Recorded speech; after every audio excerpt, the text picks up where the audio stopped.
What? How well do you know your father? Better than you know yours. Yes. Well, I'm working on that one. Why the call, Jared?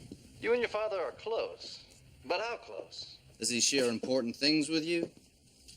Would he tell you about the big developments in his life? I'd be insanely optimistic to think this little quiz show had a bonus round, wouldn't I? Check your mail, Miss Parker. Why? Because we all have a lot to learn. Including me. Gotta go. Don't want to be late for my first day of school.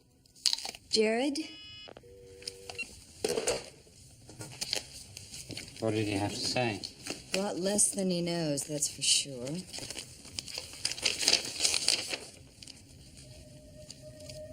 Parker?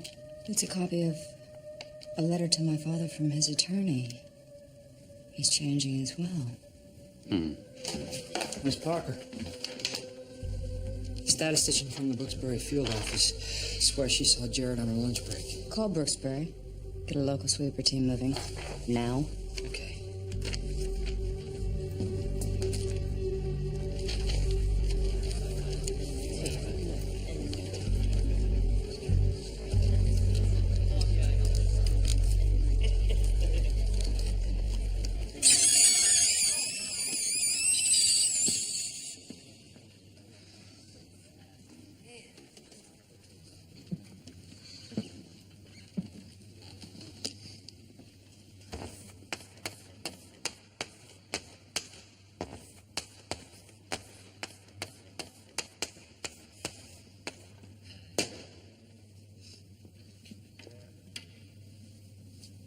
Well. The Vanguard program. The finest minds at the university. I'll have to do my best to keep up. Welcome to graduate class 523. Psychology of the criminal mind. I'm your new professor, Dr. Gardner. But please, call me Jared.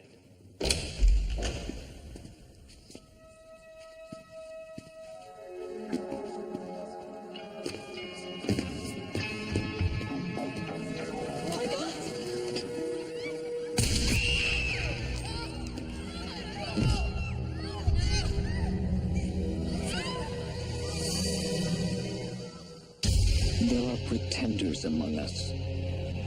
I was taken from my family. 36,000. He's already demonstrating more talent than any of our others. How many people died because of what I thought of?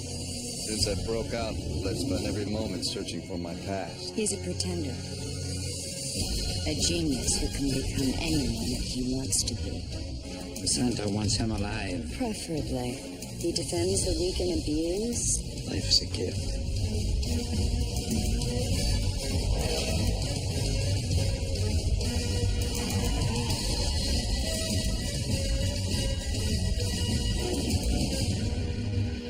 You a doctor?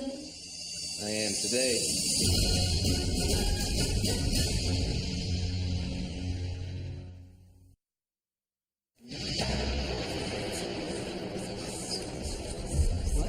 Somebody get some help! Call 911! You can cancel that call. I may be a little sticky, but otherwise, I'm just fine. Oh, the gunmen. They were some drama students that I recruited. And the shots.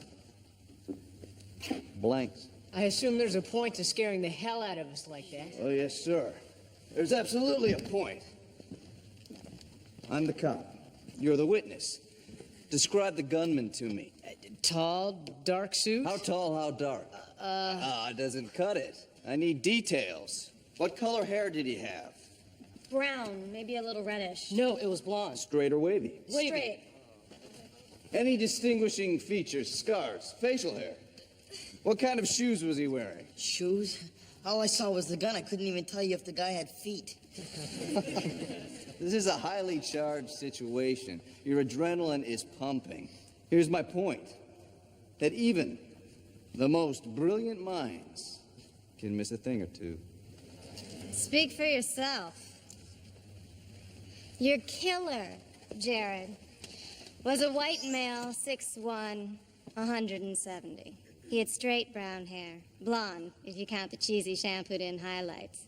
And except for the played-out 90210 sideburns, he was clean-shaven. Clothing-wise, and that's where the real crime was committed. He wore an off-the-rack JCPenney special, charcoal gray, with lapels that screamed Bush administration. Oh, and start your manhunt in the financial aid office, because nobody with even $10 in their pockets would be seen wearing those shoes. Very good, Miss. Dunning, Claire. Ah, yes. Top of the Vanguard class. Grady and Matthew here were close, but, no cigar, though. Well, even with their vast intellect, it would be pretty difficult to keep up with someone who joined Mensa at age 13. I'm kind of curious as to your qualifications, Doc. Well, you frame a couple of diplomas, you slap your name on a few dissertations, and voila. People think you're a genius. So, what kind of genius surprises are we in for next? Something that will help us delve into the criminal mind. This class has been put on hold since your last professor, Alden Clark, disappeared. Now, I thought, wouldn't it be provocative if we all solved the mystery of his disappearance? He cleaned out his bank account and ran off with his mistress. Maybe, maybe not. This is Professor Clark's book, The Perfect Murder. Now, what if Professor Clark didn't run off with his mistress? What if, for argument's sake, that he himself was the victim of the perfect murder? If murder were legal, Brits, your tip on Jared. False alarm. Sweeper team came up empty. Oh, what the... Oh, I see. So kill the messenger? Well, that's your first usable idea in weeks. Bruce, do you know who that man speaking with my father is? Yeah, he's a doctor. I just rode up with him on the elevator. Doctor? Yeah. Changing his will. Huh? Something the matter, Miss Parker?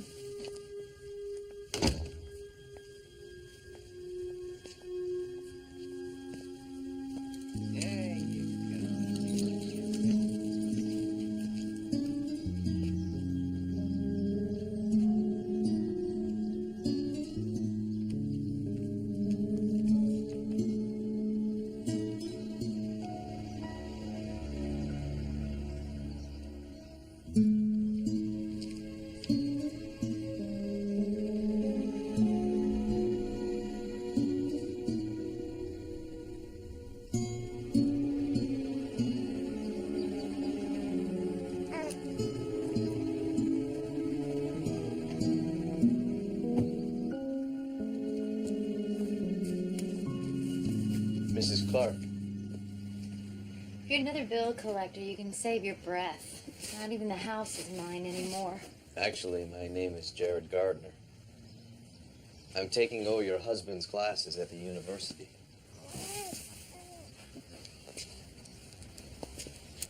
I'm sorry. I've been meaning to stop by and clear things out of the office. I just haven't been able to bring myself to do it yet. I understand.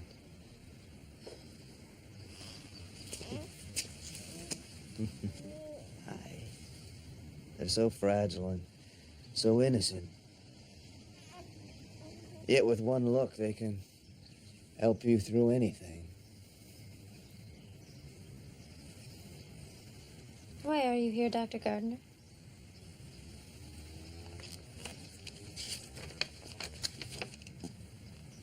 To help.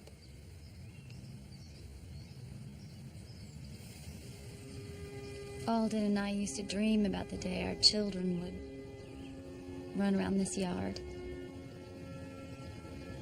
It must be very difficult to be the only one who still believes in him. It's been a year now. I don't have any illusions that my husband is suddenly gonna walk back into my life, but I need answers. I need something to tell our child other than his father ran off with his girlfriend. Alden and I had a very difficult time getting pregnant. There was so much heartbreak. He wanted this baby so badly. There is no way he would have missed his son's birth if he were still alive.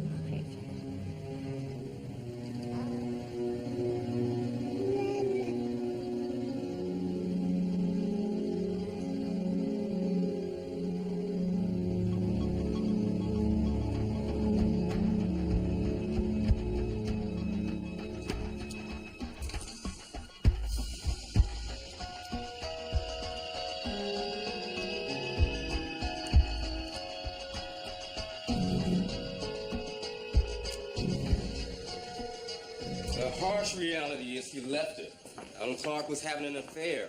I found an email on his computer from his mistress. Fantasies, plans for running away. None of it G-rated. Plus, he withdrew every last cent from their account the day he left. He had a baby on the way. It doesn't make any sense. Look, I feel for Mrs. Clark and her child. But sooner or later, she needs to face the facts. No body, no sign of foul play. The man walked out. Now, Dr. Gardner, it's only natural to want the facts about the man you're replacing, but I have 25 real cases to handle. That's my harsh reality. Excuse me.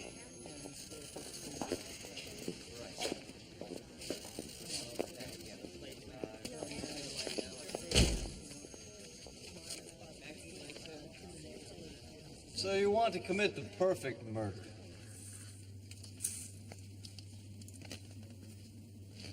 How do you go about it? Well? Oh, come on. Use those brilliant minds of yours. Become a killer. A sociopath. Someone without compassion, without a conscience. This is sick. We're talking about Professor Clark here. We should just leave it alone. No, I think we can stand to learn a great deal from this. So I'm asking that you play along with me. I'm willing to go along with any game you want to play, Jared. At the risk of sounding like Claire, I'm in. I'm in. Me too. Good. Then let's begin. Name all the ways that you can kill someone. Stabbing. Stabbing. Shooting. Shooting. Very good. Suffocation. Suffocation.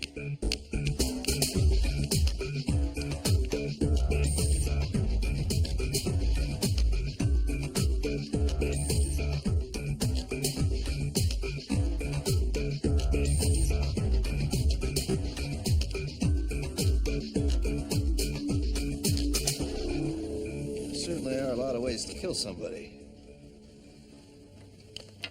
But you still have to deal with the body. I'd bury it out in the woods somewhere. It's too risky. You hear stories all the time about some hiker stumbling over a stiff. It'd be smarter to make the perfect murder look like a suicide. You still end up with an investigation. If it's not flawless, you're screwed. So how would you deal with it, Claire? The perfect murder isn't a murder. It's an accident. She's right. Plausible deniability. Make it look like an accident. Something that fits into the victim's daily routine. If we're talking about Dr. Clark, how about on the road up to his cabin? His cabin? Yeah, he had a cabin. He used to go up there in the mountains after school on Fridays. And he did disappear on a Friday.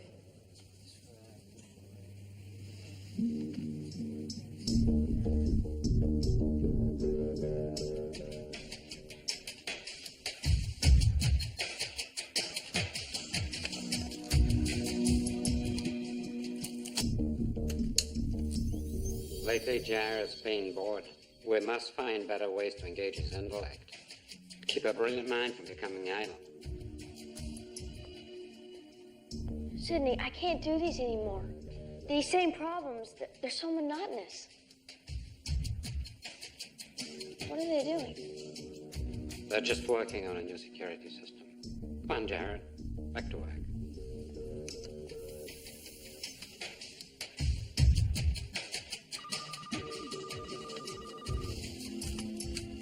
Hello.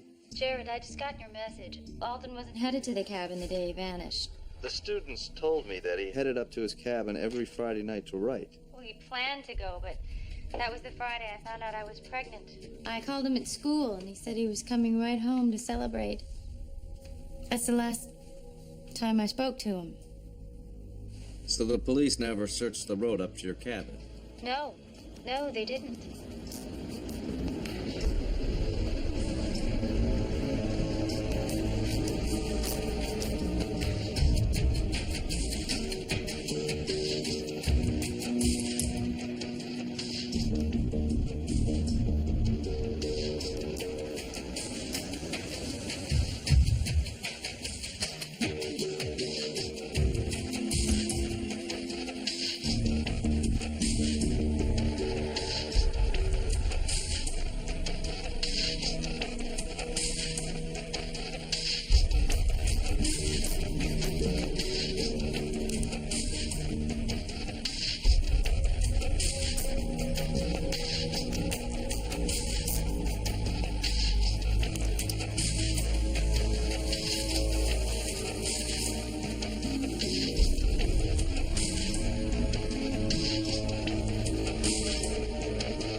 Oh, you get around, Professor Gardner. I just heard what happened. Got a call from an anonymous motorist. Guy stopped, let his dog take a leak, glanced down, spied the wreck. Kind of feel for Mrs. Clark. Just goes from bad to worse for her. She told me he wasn't headed up here the day he disappeared. That doesn't surprise me, especially finding these in the car. Plane tickets. Mazatlan. One for Clark, the other issued to a Karen Sweet. We found these in the glove box. The other woman? Mm-hmm. We also found $40,000 in cash Clark took from his account and a six-pack empty beer bottles. So you think he was headed up to his cabin to meet her? Had a few beers and lost control? The story's clear. Clark died the victim of a car accident.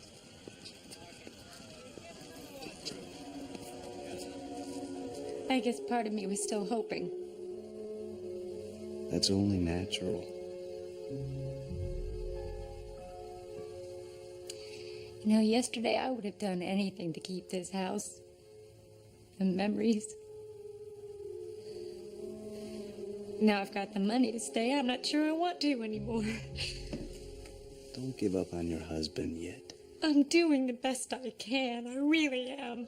But no, the plane tickets and the photographs. What am I supposed to believe?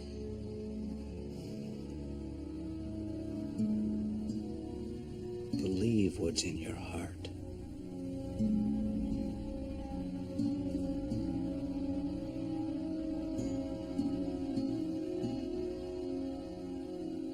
Are you sure you're all right, Daddy? I never felt better. It's amazing how we adapt to changes life throws at us. Even the big ones. Big ones? Yeah, I always thought I'd be frightened standing on the threshold, as it were. But honestly, I made peace with a lot of things. Daddy, are you dying?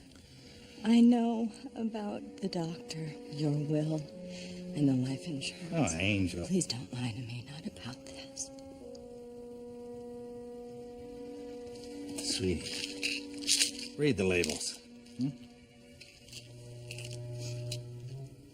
Vitamin E, ginseng, Viagra. I'm in love, sweetheart. I feel like I've been reborn. What? Mm. Who is she? Oh, I promised her she could be here when I told you. I don't want to start messing up this early in our engagement. Engagement? Daddy, this is crazy. Oh, I know. After all this time, your old man found somebody who makes him happy. Pretty wild, isn't it? What's that, Claire? Professor Clark turning up like that. Yeah. Talk about him one day, he's found the next. Makes you wonder. Wonder is a wonderful thing, Grady. How do you feel about it, Matthew? Sad, I guess. And Dr. Clark was our advisor. Well, I'm just surprised that you're all not more upset. Why be upset? This will make the game so much more fun. The game? In class. Now there are clues to follow. It's no longer just theoretical. Now it's real. Much more dangerous. You know, Jared, if you ever want to get together, pick each other's brains, a little one-on-one. Careful, Claire. Don't cross a line you can't come back from. Oh, well. Guess my friends will have to do.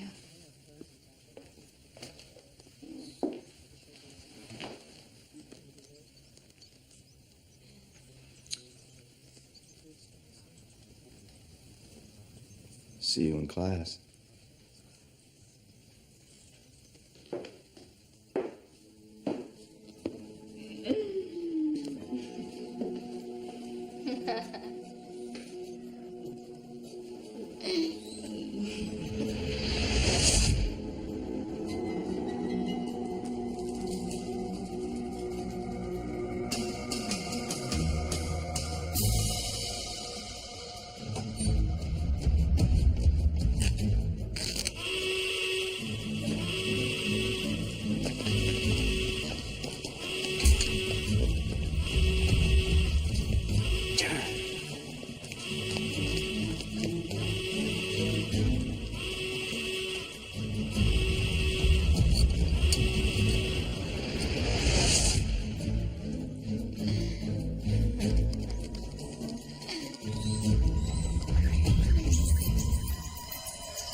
Professor Clark disappears, and your grades take a nosedive. Something on your mind, Matthew?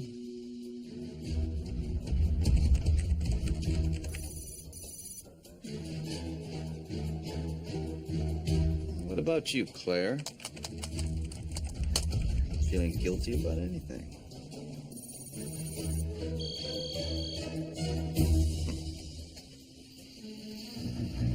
I guess not.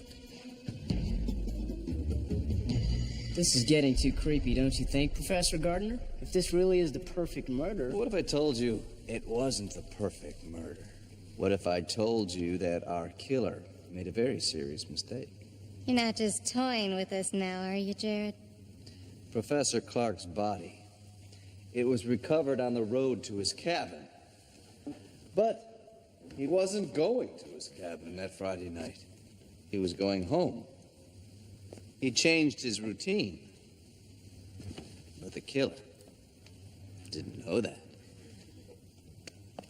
So what next? We go back to the scene of the crime.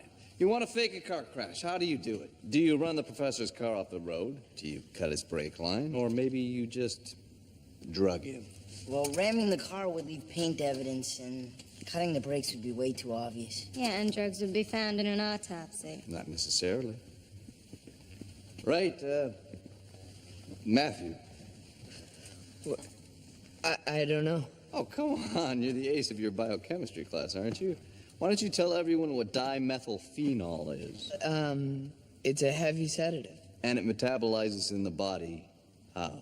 The same as alcohol. It has the same chemical signature. So a shot of DMP, it would knock the victim out. But if anybody checked, it would show up in the blood no different than, let's say, a few beers. Okay, so maybe we've got the how. What about the why? The motivation. Why would somebody want to kill somebody? Tomorrow in class, we'll do a little role-playing exercise that will help us discover this motivation. Richard, you can play the cop, and Gwen, you can be the other woman. And, you, Claire, you're the killer, but you had accomplices. How about, you, Grady, and you, Matthew? Strictly theoretical, of course. This is, after all, just a game. Let the games begin.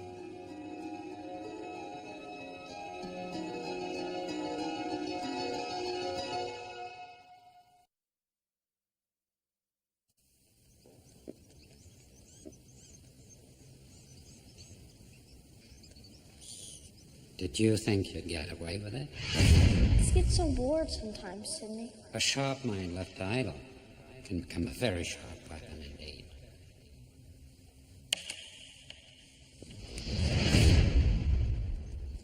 You gonna come in, Doc? Or do you just like to watch?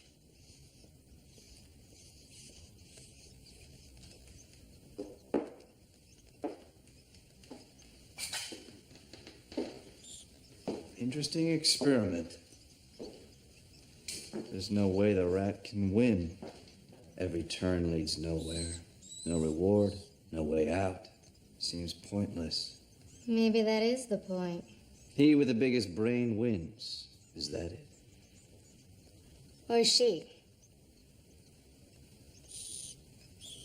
Certainly not them. Their tiny brains can barely think. So, round and round they go, chasing their tails forever. Very cruel, Miss Dunning. Although I can't believe a rigged game doesn't bore you. Once in a while, even the dumber animals do something unpredictable. Something that catches you off guard. And that's when it really gets fun. Fun, till you get bitten. I haven't been bitten yet. Yet, being the operative word. Everyone's got to go sometime. Question is, who will go first? Which brings us back to the biggest brain rules. The superior mind always has a way out. Tiny little door marked exit. Well, maybe it's time to run for it.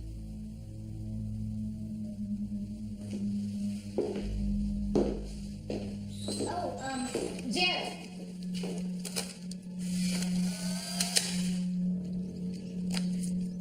I'll keep it in my glove box, just like Professor Clark.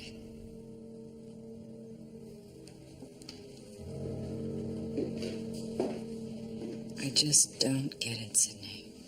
He hasn't so much as looked at another woman since the day my mother died. And now, just like that, he decides he's replacing her. No, he's not replacing her. Your father has lived alone a long time. It's only natural for him to reach out again. You sound like you're on his side. There are no sides here. Must let him move on with his life. Sorry it's painful for you. It often is for the children involved. I'm not a child. Then you know what you must do.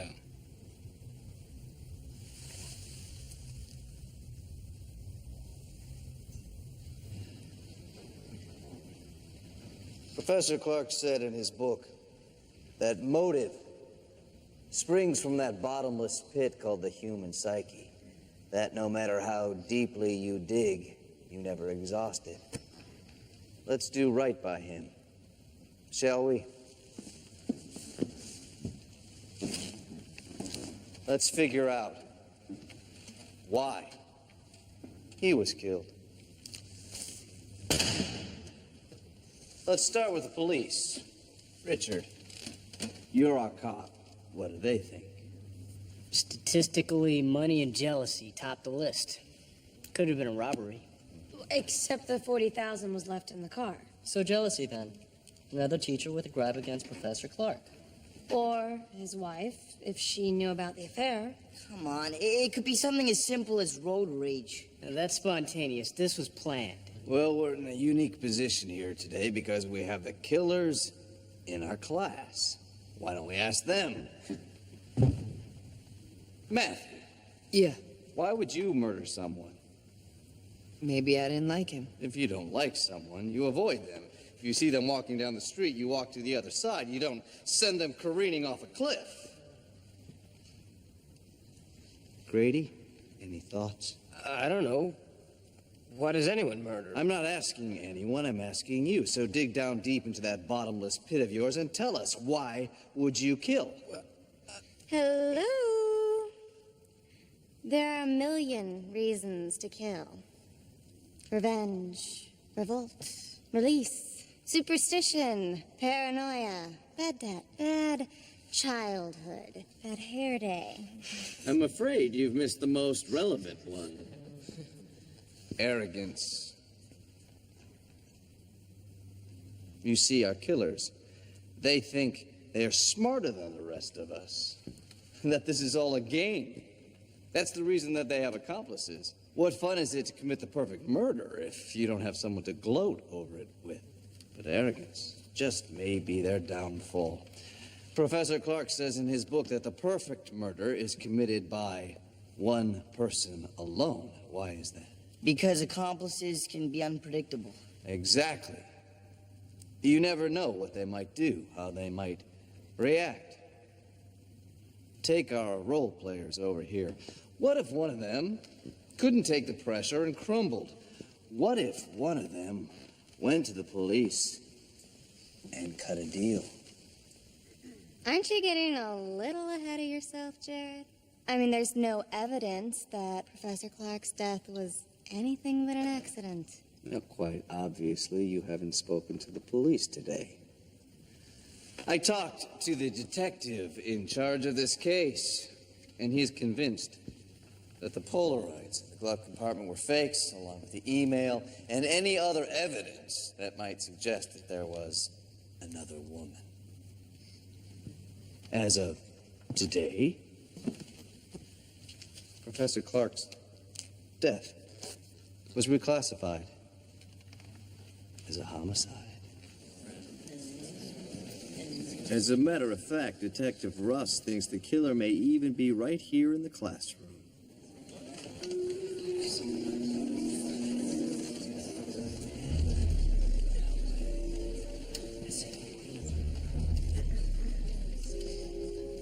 Well, that's all for today.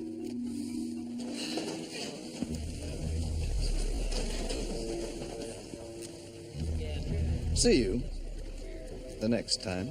Not if I see you first. Come on, Claire, let's go, please. Please.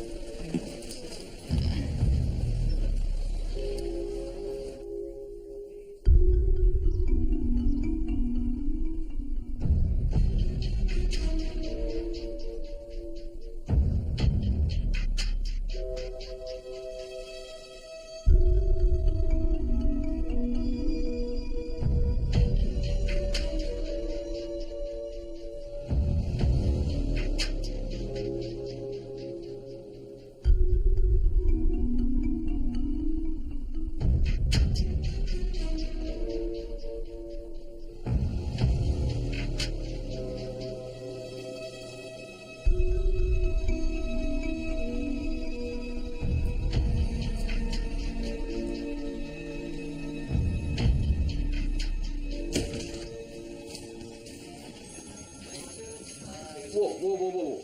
Excuse me. I need a special pass to get back here.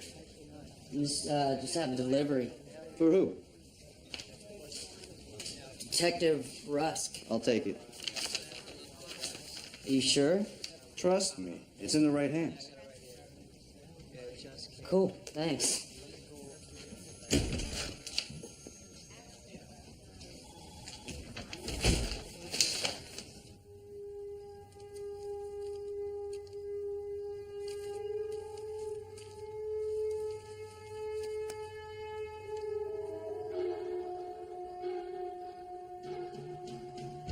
Take Polaroids of Hooker to plant in glove box. Hack into Clark's bank account. get dimethylphenol from the chem lab. It goes on. And it's all in your handwriting. You might want to refresh yourself, Matthew. It's been a long time since you murdered Professor Clark. Where'd you get this? In an envelope addressed to the Hanover Sheriff's Department. Oh, there was a little note inside from a concerned citizen. Claire wouldn't... She wouldn't do this to me. And Grady... and my friends. And you're their patsy.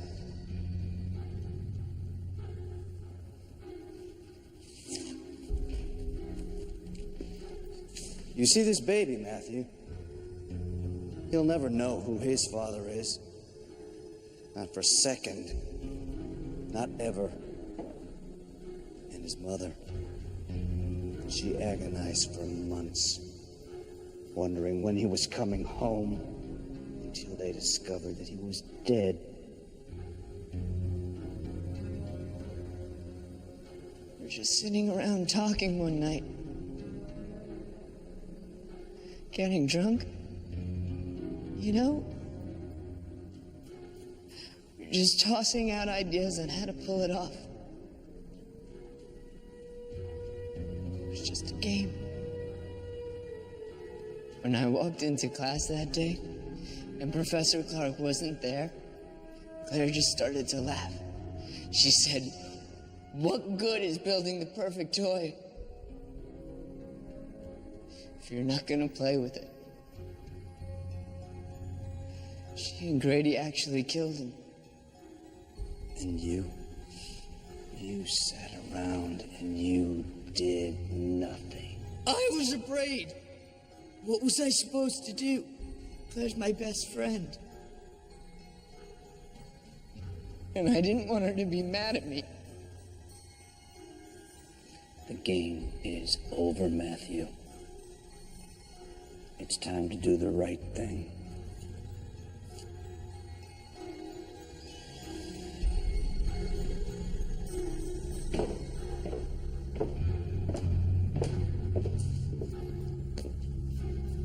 Where's Matthew?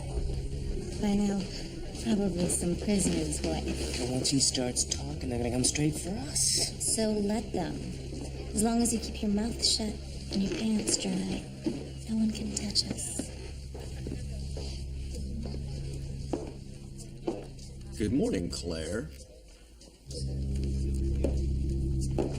Grady? Professor Gardner! Professor! Richard, is something wrong? Matthew Collins is dead. He killed himself.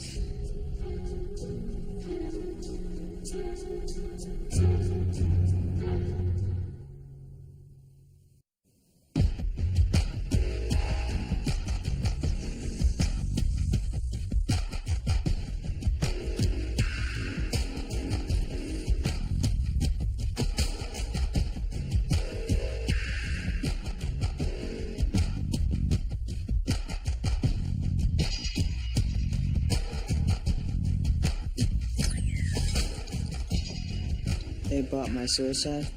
Hook, line, and sinker. I don't quite understand what you're going to do. I'm going to murder them. Perfectly.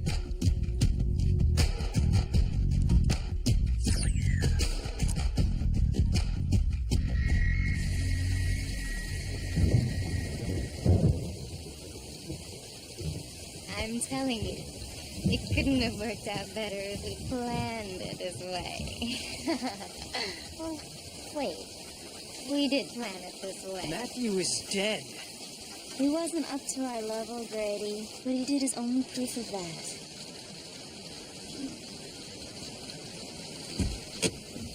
What the hell are you doing here? I hope I'm not too late for the party. Good morning, a friend, Professor. I know. That's why I brought his favorite beer. So we could pay our respects. Matthew would want it this way. Go ahead.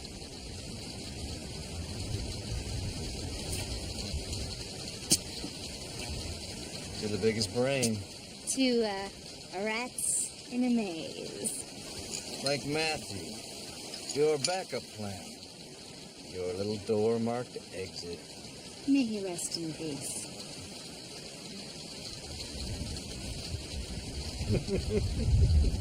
What's so funny?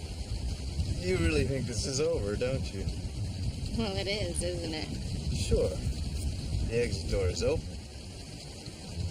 But where does it lead?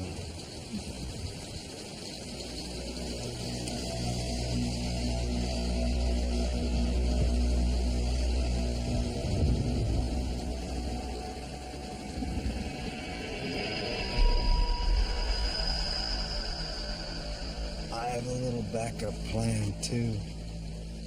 Nighty-night. Claire, no sleeping in class. Claire, wake up!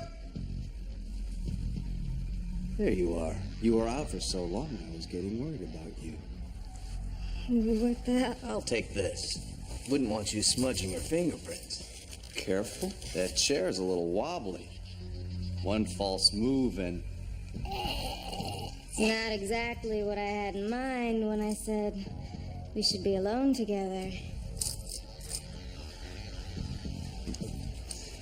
We're not alone. Are we, Grady? What is this? What, is this supposed to be a joke? Oh, come on, Claire. I know you're full of yourself. But did you really think that you were the only person in the world that could pull off the perfect murder? This isn't funny. Let us go, Jared. You know, a teacher is very lucky if he can learn as much from his students as they learn from him. In your case, I hit the jackpot. Especially with all the mistakes you made.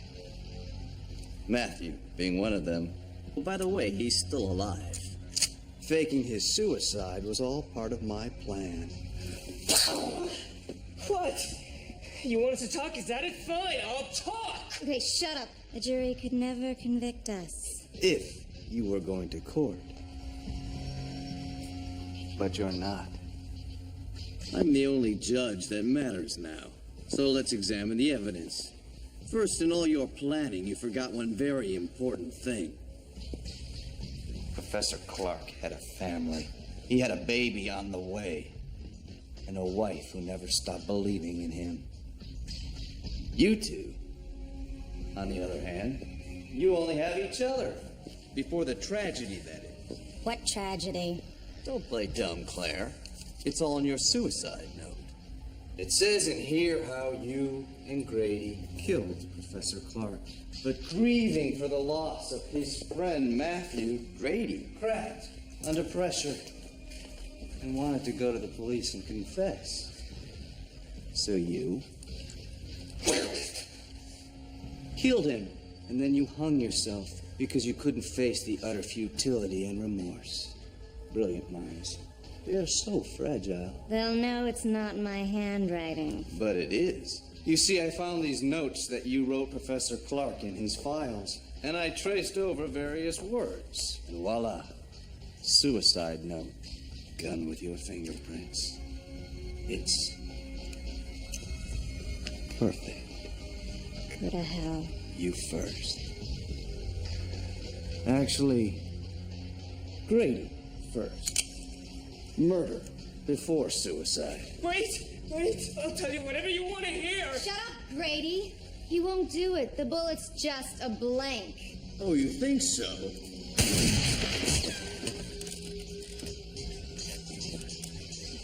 Please, Jared. Oh, God, no. Come on, Claire, it's over. Okay, we did it. We murdered Professor Clark.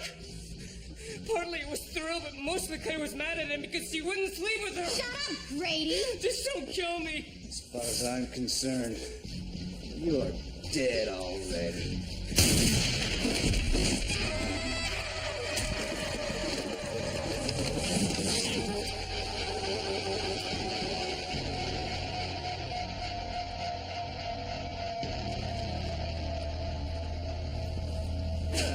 Well. What do you know? It was a bluff.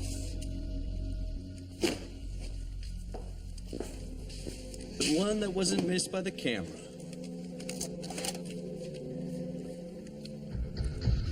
All your talk about the perfect murder, all your claims as to how extraordinary you are, you killed Professor Clark because he spurned you.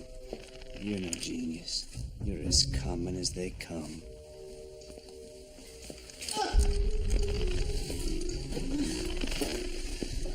Jared!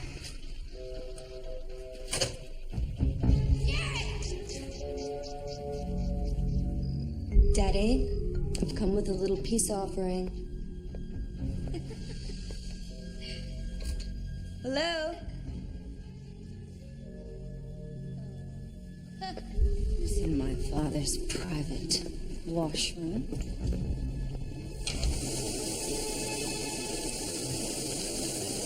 Daddy.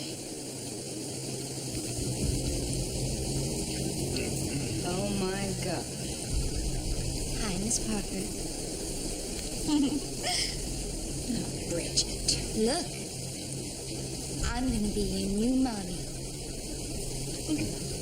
You're gonna marry the woman who tried to kill you? Oh, come on, Angel. Be happy for me. Honey bunny, Hmm? I'm your new angel now.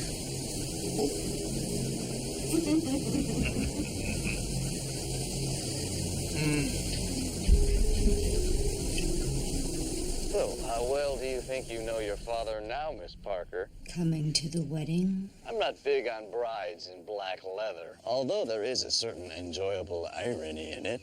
Funny. I'm not saying it. Oh, give her a chance. Chance to what? Suck the rest of the life out of my father? Love can change people, Miss Parker.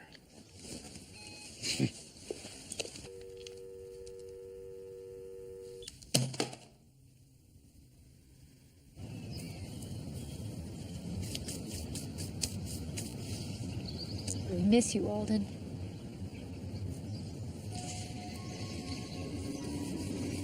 Chinese elm, Alden's favorite. It's beautiful. Mm. I know someone who's ready to climb it already. Come here. Yes. Oh, Jared, you've given us so much. The chance to bury Alden, our home. I just wish I could have given it all back to you. You've given us the truth. Nothing mattered more to Alden than that. Thank you. I just want to know how you knew all along. And even when I had doubts. The truth was always in your husband's book. In the dedication. To Chris, whom I've been waiting to meet for so very long.